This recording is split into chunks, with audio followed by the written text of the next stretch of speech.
প্রতি সম্মান প্রদর্শন করেই বলতেছি, এখানে বিভিন্নভাবে বিভিন্ন ইউনিভার্সিটি না বিভিন্ন টিম যেখানে আজকে আমরা পরিস্থিতির নিয়ন্ত্রণ করতে পারেন নাই আপনারা। কেন ছাত্রদের বুকে গুলি লাগলো? কেন আজকে আনসারের একটা বিক্ষিপ্ত পরিবেশ সৃষ্টি করলো? জবাব চাই। এবং এই জায়গায় না, জবাব ওনার কাছে চাই, জবাব ওনার কাছে চাই। জাস্ট আপনারা এই জায়গায় ফেল হয়েছে। এটা রাইট? আপনারা তো এখানে ছিলেন, এখানে তো আপনারা ছিলেন, প্লিজ আপনারা ছিলেন না? তো আপনাদের কাছে এই শিক্ষার্থীরা আনামত ছিল, শিক্ষার্থীরা আসছে এখানে, এরা যেই শিক্ষার্থী আসুক এরা রাষ্ট্রের আপনাদের কাছে আপনাদের ডিউটিতে আনামত ছিল, কিন্তু এই আনামত আপনারা রক্ষা করতে পারেন না। অতএব আমরা এখানে যেহেতু সেনাবাহিনীর সদস্যরা আসছে, ওনাদের প্রতিও যেমন আছে, দেশের প্রত্যেকটা বাহিনীর প্রতি আমরা আসতেছি, কিন্তু এই মুহূর্তে আমরা চাচ্ছি যে প্লিজ আপনারা একটু সাইডে থাকবেন। কারণ এইখানে উৎসুক শিক্ষার্থীরা কারা কখন কি কোন পরিস্থিতিতে কোন দাবি তোলে, আমরা চাচ্ছি যে এই জিনিসটা স্বাভাবিক থাকুক প্লিজ। আব্দুল্লাহ ভাই, আমরা যেমনটি জানি আপনারা হাসপাতালে আপনারা যে ছাত্র ভাইরা ছিল তাদের ইনজুরি নিয়ে আপনারা দৌড়াদৌড়ি করছেন, হঠাৎ করে এই 8 ঘন্টা তারা বন্দী ছিল এখানে। দুই ভাই আমরা ঝামেলা হতে পারে না একদিন, তো তারপরে কি সারা দিন এটা চলবে? বিশ্বাস রাখেন, আমি বেতন নেবো কিন্তু কাজ করবো না, এটা হইলো?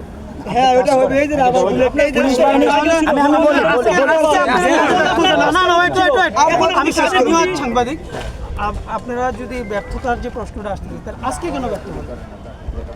আজকে কোন জায়গায় প্রথমে পুলিশ বাহিনী যে প্রোডাক্টটা দেওয়ার কথা ছিল, আপনারা এত বড় আন্দোলনে অনেক প্রোডাক্ট দিতে পারছেন, কিন্তু আপনারা এই সামান্য আনসারদেরকে কেন প্রোডাক্ট দিতে পারলেন না? সেই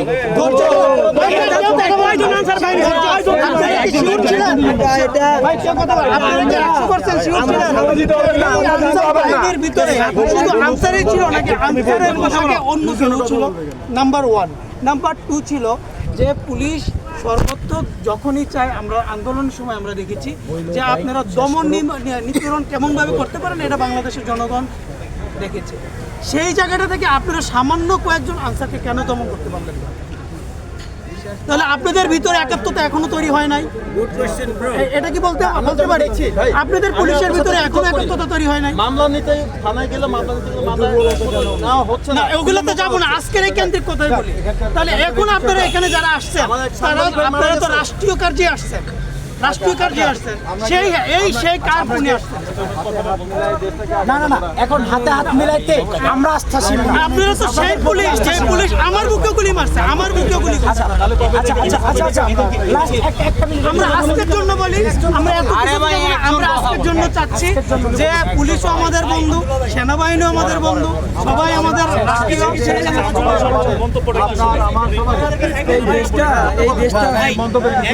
এখন যারা চাকরিতে আছে ভাই, এদেরকে আমরা একটু উঁচা দাঁড়াইতে দেই। আমরা এদেরকে এত পরিমাণে জোরজবরদস্তি করলে এরা লজ্জায় আসতে পারবে না। কি পয়সা বেতন নেবো? এখন জাস্ট আজকের পরিস্থিতি একটা সেকেন্ড, যেহেতু আজকে এত কিছুর পরেও আপনারা আবার ব্যর্থতার পরিচয় দিচ্ছেন, অতএব দুর্বলতা এখানে আপনাদের স্বীকার করতে হবে। আবার পূর্বের মতো কোনো কারণে কোনো একজনের কারণে আপনি প্রশাসনিক কারণে প্রশ্ন করে আমি আপনাকে সবার যদি হইতো ১,৫০০ শিক্ষার্থী ১,৫০০ জনগণ মারা যায় না, আপনারা ফায়ার করছেন, আপনাদের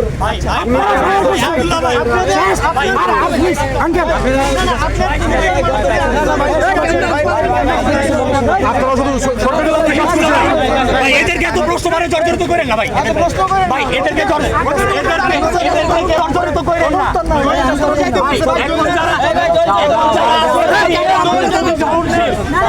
এখন এরা চায়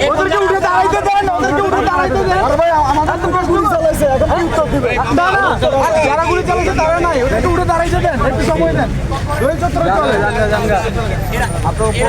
আমাদের প্রতি সহনশীল বলে এরা ডিউটি করে।